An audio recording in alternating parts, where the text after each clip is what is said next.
Once he senses your presence in the water, you have no chance of surviving. He is the master of these waters, the true lord and terror of the deep.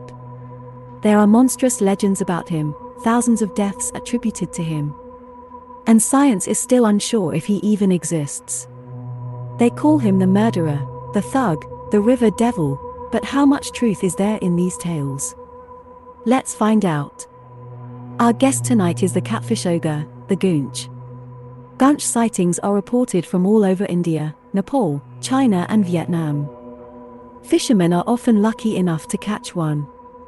However, this luck is questionable because its meat is unpalatable, smelly and spoils almost instantly. Only in the hungriest regions of India is the principle, it is the quantity, not the quality of food, that is why hundreds of people are poisoned by rotten GOONCH meat every year. Yes, this serial killer can kill even after his own death. For local fishermen and visiting extremists, the juniper is a valuable trophy. And so, when it's brought ashore, it appears in all its monstrous majesty. A huge slippery carcass, a gigantic head, the largest of all catfish, and a wide mouth with fangs bent inwards. The giant catfish weighs up to 100 kilograms. However, the local newspapers regularly report catches of gooseneck catfish weighing 150 kilograms or even 200 kilograms. But of course, we will not believe them. It is still unknown whether the catfish is a separate species or not. Asian waters, in addition to our friend, are inhabited by a small copy of it no longer than 20 centimeters, the pygmy goonch. Well, some scientists believe that the giant goonch is an adult version of the dwarf goonch. It simply grows under certain circumstances into a 2-meter-long fish. It's not so clear-cut about the dangers to humans either. Catfish feed on crayfish, fish, amphibians and small mammals that have entered the water. They are very fond of rotten meat and eat carrion with pleasure. The latter factor is the reason for blaming the river devil for human sacrifice. The fact is that in India there is still an ancient custom of ritually burning the dead, after which the remains are thrown into the river.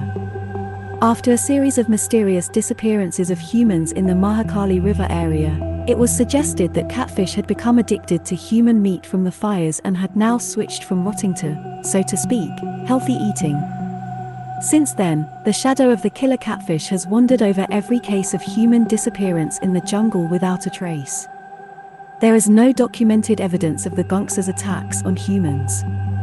But locals will tell you dozens of stories about a cousin-in-law of his step-aunt seeing a huge catfish drag a child underwater with his dog's own eyes. So far, word of mouth is proving to be stronger than scientific evidence. Popularizing the catfish killer theme was British extreme fisherman Jeremy Wade, host of the documentary series River Monsters.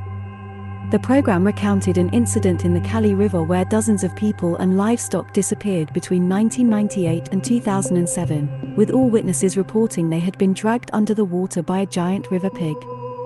And while everyone is talking about the threat of the river monster to humans, the monster itself is in danger of extinction.